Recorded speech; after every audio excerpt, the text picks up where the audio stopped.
Hello guys, in today's video I will be showing you how to fix Shopify keeps hanging problem. So the answer is easy. Just go to the settings and then scroll down to the apps section and then go to the search and search Shopify and then go to the storage, and here you will find this clear cache option. Click on it. Now you can go check it if it worked, and if it didn't you can try to restart your phone or turn the Wi-Fi off and on, or the Bluetooth or the airplane mode. Also you can try to clear data, but be careful. If you clear data, all these applications data will be deleted. This includes all files, the settings, the accounts, the databases, etc. So be careful if you want to clear your data.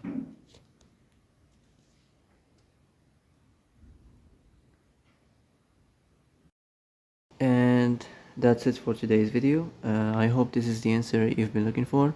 If you like this video, don't forget to like and subscribe, and see you in the next video. Thanks for watching.